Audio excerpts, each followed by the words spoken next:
और जिन्हें missile man भी कहा जाता है, डॉक्टर एपीजे अब्दुल कलाम जी कहीं किसी कार्यक्रम में थे। उनको पूछा गया कि डॉक्टर कलाम ये बताएं कि भारत और दुनिया की अनेक प्रकार की समस्याएं हैं और जिनको देख करके लगता है कि इनका समाधान बहुत कठिन है या हो नहीं सकता, कैसे होगा, कैसे होना चाहिए, अनेक प्रकार के प्रश्न पैदा होते हैं। तो डॉक्टर कलाम आप बताएं कि इसका आपके पास क्या कोई उत्तर है, कैसे इन सब समस्याओं का समाधान होगा। तो डॉक्टर एपीजे अब्दुल कलाम कहते हैं कि यह बहुत सरल है, आसान है, ज्यादा करने की कुछ आवश्यकता नहीं है। एक छोटा सा काम करना होगा जिससे सारी समस्याओं का समाधान होगा।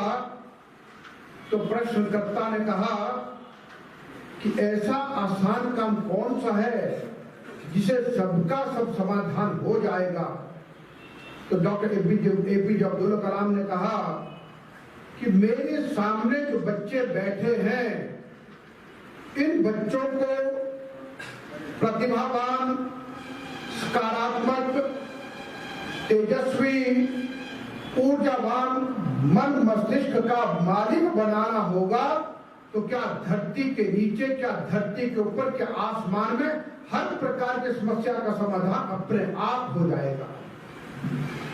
तो साथियों, आप सबके मध्य में जब भी आते हैं और मुझे एक बात लगती है, जब हम अपने बच्चों को देखते हैं, इनकी मुस्कुराहट, इनकी खिलखिलाहट, इनकी सुंदरता और इनका भोलापन, इनकी तेजस्विता, ये सब देख करके लगता है कि क्या हम इन सबको इस प्रकार की शिक्षा दे सकते हैं जो आज ये छात्र काल में जो बच्चे हैं पूरा जीवन भर ऐसे ही खिलखिलाते और मुस्कुराते रहे। हम हैप्पी स्कूल बनाए, हैप्पी कॉलेज हो, हैप्पी विश्वविद्यालय हो और आपका जीवन पूरा हैप्पीनेस से भरा हो। क्या हम ऐसा कुछ आप सबको प्रदान कर सकते हैं? और अभी प्रोफेसर सी चंदन जी ने और प्रोफेसर अनुपमा सिंह जी ने भी अपनी बात को रखा और उसमें उन्होंने कहा कि हमारा क्लस्टर विश्वविद्यालय, इसकी जीवन यात्रा कैसी रही है। यहां पर सुविधाएं नाम मात्र की थी, लेकिन आपने अपने कौशल से और अपनी कार्य कुशलता से आज यहां पर बहुत कुछ कर दिया है। और आज आप सबको बधाई भी देता हूं कि आज आपने कंप्यूटर की जो ऊपर आपकी यानी लैब है, उसका अभी इनोग्रेशन किया, उसके लिए मैं सभी को बधाई देता हूं। और एक क्लस्टर विश्वविद्यालय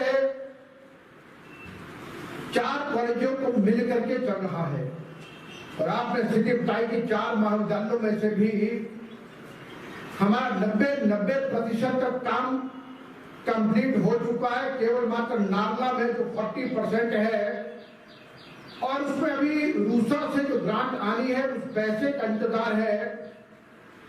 और हमारा प्रयास यह है कि वो पैसा शायद इसी महीने तक आपको प्राप्त होगा ताकि जल्द से जल्द एक कैंपस हमारे बन करके तैयार हो जाए। और दूसरा, अब ये विश्वविद्यालय हमारा यहाँ के महाविद्यालय के साथ चल रहा है। अब इस विश्वविद्यालय को कल को हमको और आगे बढ़ाना है। हमारे एक्ट में कहा गया कि फुल फ्लैज यूनिवर्सिटी, और हमको इसको फुल फ्लैज यूनिवर्सिटी बनानी है और उसके लिए एक आवश्यक काम ये करना है कि लगभग कोई 150-200 बीघा के करीब जमीन हमको मंडी में तलाश करनी है, जिससे स्थायी कैंपस का निर्माण हो सके, जिसे आने वाली जनरेशन के लिए हम कुछ दे सकें। आज प्रातःकालीन डॉक्टर दीपक पठानिया, अमन नेगी जी ये जब सर्किट होता है तो हमने डिप्टी कमिश्नर को भी बुलाया था और डिप्टी कमिश्नर को हमने कहा है कि क्लस्टर यूनिवर्सिटी एक लेटर उनको देगी कि हमको अपने परमानेंट कैंपस के लिए कम से कम 200 बीघा लैंड दें। हम लिखे 200, हमको 100 मिले, 150 मिले, 200 मिले, 250 मिले, जितना भी। और उन्होंने कहा कि मैं बहुत जल्द कोशिश करूंगा कि ऐसी भूमि आपको उपलब्ध करवाऊं जहां पर हम आने वाले समय के लिए जो चाहते हैं कि पूरा विश्वविद्यालय बने और लगभग ये मंडी, कुल्लू, ये सारा क्षेत्र, हमीरपुर, ये इसमें जुड़े, तो उस दिशा में हम सबको काम करना है ताकि बहुत अच्छा एक कैंपस भी बने और जिसमें हर प्रकार के कोर्सेज चले और हमारे बच्चों के लिए यहाँ पर सुविधा प्राप्त हो। इस दिशा में हमको बढ़ना है। और फिर अभी नए कोर्सेज को प्रारंभ करने की दिशा में भी प्रोफेसर सीएल चंदन बहुत गंभीरता से विचार कर रहे हैं। एमएलएसएम कॉलेज से जुड़े कुछ इश्यूज हैं। अभी पिछले महीने ही हमारी 2 मीटिंग हो चुकी है और अभी कुछ दिनों में मैं मंडी आते जाते एक अलग से क्लस्टर विश्वविद्यालय पर हम एक विशेष तौर पर एक बड़ी मीटिंग करेंगे और जिस मीटिंग में से जुड़े और भी जो इश्यूज हैं उनको सेटल करेंगे। तो माननीय मुख्यमंत्री जयराम ठाकुर जी की इच्छा है कि हम क्लस्टर विश्वविद्यालय संबंधित हर प्रकार की समस्या का समाधान हम करें और जो कि हमको सभी को मिलकर के करना है। और साथियों देखिए, अभी प्रोफेसर सीएल चंदन कह रहे थे कि आप सभी ने जो हमारा एक सामाजिक उत्तरदायित्व होता है उसमें अपनी जिम्मेदारियों का निर्वाह करते हुए अनेक प्रकार के काम बच्चों ने किए हैं और जिसमें चाहे प्लांटेशन हो सकता है, ब्लड डोनेशन कैंपेन हो सकता है, किसी गरीब की मदद करना हो सकता है, किसी गरीब छात्रा की मदद करना हो सकता है। और फिर आपने एक बात जो कही कि विद्यार्थी परिषद के स्टूडेंट्स ने कोरोना के समय में लोगों का दाह संस्कार भी किया, जो अपने आप और चुनौतीपूर्ण था, उसके लिए बहुत सराहना करता हूं। और ये भाव पैदा होना बहुत आवश्यक है। मैं अक्सर एक बात सोचा करता हूं, कहता हूं, जीवन में हम कितनी ऊंचाइयां क्यों ना छू लें। मैं कल को आईएएस बन सकता हूं, आईपीएस बन सकता हूं, आर्मी का अधिकारी बन सकता हूं, अच्छा खिलाड़ी बन सकता हूं, अच्छा वैज्ञानिक बन सकता हूं, अच्छा प्राध्यापक बन सकता हूं, पढ़ लिख करके एक अच्छा बिजनेसमैन बन सकता हूं, अच्छा हॉर्टिकल्चरिस्ट बन सकता हूं, अच्छा एग्रीकल्चरिस्ट बन सकता हूं, अच्छा नेता बन सकता हूं। जीवन में चाहे मैं कितनी ऊंचाई को क्यों ना छू लूं, लेकिन मन में एक बात की शर्त चाहिए, मैं जहां भी जाऊंगा, जो भी करूंगा, लेकिन मेरे जीवन का एक ध्येय है कि मैं भारत माता का बेटा हूं, भारत मां की बेटी हूं, मैं सच्चा देशभक्त राष्ट्रभक्त होना चाहिए, वो मेरी सबसे बड़ी शर्त है। यदि मैं एक अभी नई राष्ट्रीय शिक्षा नीति में एक बात कही है कि नई राष्ट्रीय शिक्षा नीति का उद्देश्य क्या है, तो उद्देश्य में कहा गया है ये नई राष्ट्रीय शिक्षा नीति देश में अच्छे इंसानों का निर्माण करेगी। क्या मैं एक अच्छा इंसान बन पाया? कई बार कहा जाता है कि बड़ा होना, बड़ा बनना बहुत आसान है, बहुत लोग बनते हैं, लेकिन क्या बड़े बन के क्या बड़े दिल वाले भी बने? और हमने सुना है कि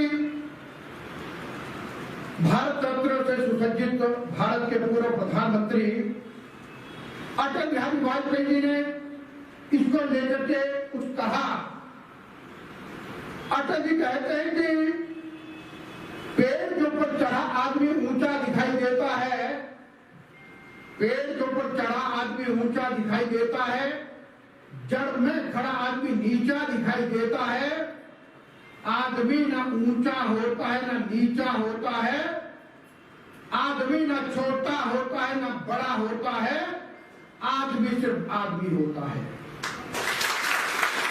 ना जाने दुनिया सरकार सत्य क्यों नहीं मानती, अगर मानती है तो दिल से क्यों नहीं जानती।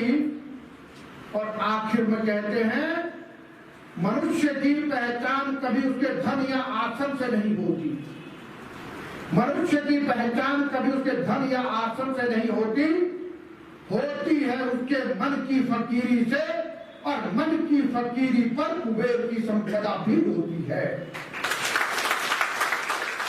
अटल बिहारी वाजपेयी जैसे ऊंचे इंसान ये मानना कि मनुष्य क्या है। और कभी कहते हैं छोटे मन से कोई बड़ा नहीं होता और टूटे मन से कोई खड़ा नहीं होता। जीवन ऊंचाई पर पहुंचना है तो मन में विशाल चाहिए, बड़ा चाहिए, राम रथ की तरह चाहिए, जिसमें सबको संभाल लेने की क्षमता, जो सबको साथ ले सके।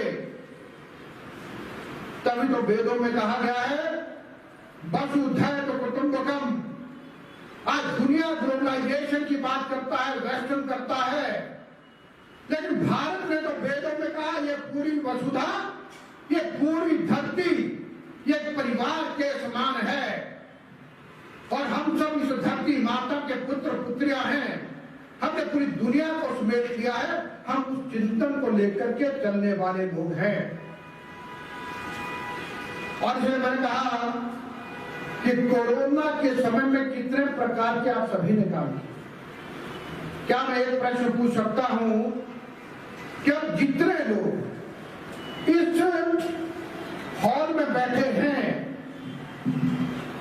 क्या कोरोना की वैक्सीन से सबके सब वैक्सीनेटेड हैं? यदि हैं तो हाथ खड़ा कर दो जरा और तालियां भी बजा दें। क्या कोई ऐसा भी है जिसको फर्स्ट डोज नहीं लगी? दो लोग हैं। क्या नाम है बेटा आपका? शिवांगी ठाकुर। कहाँ की हो? तो क्यों नहीं लगी बेटा? अच्छा ठीक है। और दूसरे में 18 के नहीं होंगे। हाँ, हम 18+ की बात करें, 18 से नीचे वाले हैं। चलिए तालियां हो जाओ। देखिए, हिमाचल प्रदेश के मुख्यमंत्री जयराम ठाकुर जी को बधाई भी देनी है और उनका धन्यवाद भी करना है। जिस कार्य कुशलता से उन्होंने हिमाचल प्रदेश को ऐसे विकट समय में नेतृत्व तो दिया है, कभी किसी प्रधानमंत्री ने, कभी किसी राजा रजवाड़ा ने, कभी किसी मुख्यमंत्री ने ऐसा वक्त नहीं देखा होगा जैसा कोरोना समय में अब आया है। कई लोग समाचार पत्रों में खबर देते हैं कोरोना का अनुभव नहीं, अरे अनुभव तो किसी को नहीं था, लेकिन आज हिमाचल प्रदेश देश का पहला राज्य बन गया है जहां पर 18+ वैक्सीनेशन 100% हो गई है। इसलिए मुख्यमंत्री जयराम ठाकुर जी को बहुत बहुत बधाई और हिमाचल प्रदेश की जागरूक जनता को भी बधाई। अब हमारे स्टूडेंट्स को एक एम्बेसडर की भूमिका निभानी है। हमने कहा है कि 30 नवंबर तक हम सेकंड डोज भी कंप्लीट करेंगे और जब कंप्लीट करेंगे पहले स्थान पर आएंगे तो फिर से भारत के प्रधानमंत्री नरेंद्र मोदी हिमाचल प्रदेश को बधाई देने के लिए आएंगे। तो क्या हम सब इस काम के लिए तैयार हैं? तो आप सब एम्बेसडर बनकर के बच्चों ये काम करना होगा। और भारत के प्रधानमंत्री ने वैक्सीनेशन देने में कोई कमी नहीं रखी, और इसलिए हम ये कह सकते हैं हिमाचल प्रदेश हमारे मुख्यमंत्री जयराम ठाकुर जी के नेतृत्व में नई ऊंचाइयों को प्राप्त कर रहा है। और फिर हमारे सामने उद्देश्य यही है कि हमारे छात्र छात्राओं का क्या होगा। कुमार कस्तूरी रंगन की अध्यक्षता में 34 वर्ष के बाद देश में नई राष्ट्रीय शिक्षा नीति आई है, और उस नई राष्ट्रीय शिक्षा नीति के आधार पर हमने कहा है कि जो अब ये हमारे सामने हमारे स्टूडेंट्स बैठे हैं, हमारे बच्चे बैठे हैं, इन सब बच्चों को हम विश्व का वो ज्ञान प्रदान करेंगे ताकि इन बच्चों के दम पर भारत और हिमाचल प्रदेश और हमारा मंडी का क्लस्टर विश्वविद्यालय भी ऐसी शिक्षा प्रदान करे जो विश्व में सबसे सर्वोच्च शिक्षा है। हम ऐसी शिक्षा देकर के आप सबको ज्ञान की महाशक्ति बनाना चाहते हैं, यह उद्देश्य हमारा है। और आप सभी को देख करके मिल करके लगता है, इतने प्रतिभावान इतने सकारात्मक बच्चों से मिलकर के लगता है कि भारत का भविष्य सुरक्षित है, क्योंकि जो कल्पना हमारे महापुरुषों ने की है, आप बच्चे हमारे उसी प्रकार के हैं, तो इसलिए हम आने वाले समय में बहुत कुछ अपेक्षा। मुझे किसी ने कहा कि नई राष्ट्रीय शिक्षा नीति के डिबेट डेक्लेमेशन ऐसे प्रोग्राम कभी पॉलिटिक्स में वोट नहीं देते, लेकिन हमने कहा वोट ना दे कोई बात नहीं, लेकिन शिक्षा में वो ताकत है जो आने वाली पीढ़ियों के लिए बहुत कुछ दे सकती है, और वो काम हमारे जी में है। और मैं यहां पर हमारे शिक्षक बैठे हैं। अब शिक्षक पर केंद्रित शिक्षा है। डॉक्टर राधा कृष्ण जी ने कहा शिक्षक कौन बने, तो शिक्षक वो बनना चाहिए जो प्रथम श्रेणी में आता है, जो सबसे ज्यादा बुद्धिमान है, सबसे अच्छे दिमाग वाला है, वो शिक्षक होना चाहिए। जब वो शिक्षक होता है तो बाकी सब तैयार तो वही करता है। और इसलिए शिक्षक का काम सबसे महत्वपूर्ण है। प्रोफेसर सी एल चंदन जी कह रहे थे कि ऑनलाइन एजुकेशन में आपके टीचर्स ने क्या बढ़िया काम किया, और उसके लिए आप सभी बधाई के पात्र हैं। और फिर मैंने देखा है कि हर घर पाठशाला का कार्यक्रम चला ऑनलाइन एजुकेशन में, और मैंने स्वयं देखा कि शायद क्लासरूम में लेक्चर देना, बच्चों को पढ़ाना, आई कांटेक्ट बना के पढ़ाना, आमने सामने बातचीत होना, शायद ये करना तो आसान होता होगा, लेकिन ऑनलाइन पढ़ाना तो मुझे लगता है शिक्षक के लिए बहुत ज्यादा टाइम भी देता है और उसकी बहुत ज्यादा एनर्जी भी लगती है। लेकिन हमारे टीचर ने सफलतापूर्वक किया और हमारे स्टूडेंट्स ने उसको सफलतापूर्वक ग्रहण किया। आपके क्लस्टर विश्वविद्यालय के रिजल्ट बहुत अच्छे आए। आपने कहा 70%, यानी बहुत बहुत बच्चों को बधाई। और आज मुझे और कुछ नहीं, लेकिन कुछ दिनों के पश्चात हम फिर से क्लस्टर विश्वविद्यालय की विशेष बैठक करेंगे, इन इश्यूज को भी सेटल करेंगे, लेकिन अच्छा जमीन हमको मिले ताकि हम और अच्छी चीजों को और आगे बढ़ा सके हैं। और उतना ही, और आप ही क्लस्टर यूनिवर्सिटी के मुझे लगता है कि जो प्रारंभ के बच्चे हैं, आप सबका भी इतिहास में आप नाम लिखेंगे। जब क्लस्टर यूनिवर्सिटी नई नई शुरू हुई थी, मैं वहां पढ़ा था, मैं वहां पढ़ी थी, तब कुछ नहीं था, ना टेबल थे ना कुर्सियां थी। तब 2021 में पहली बार हमको कंप्यूटर की लैब मिली थी। तो आने वाले बच्चे बोले कि यार तुम्हारे पिछले जमाने की बात कर रहे हैं। और ये होता है। देखिए, आज भी हम कहीं पर जाते हैं, एक बात मैं कहता हूं, जो हम सोचते हैं, जो हम सुनते हैं, जो हम विचार करते हैं, आप जो हमारे सामने बैठे, आप हमसे बहुत आगे का सोचते हैं।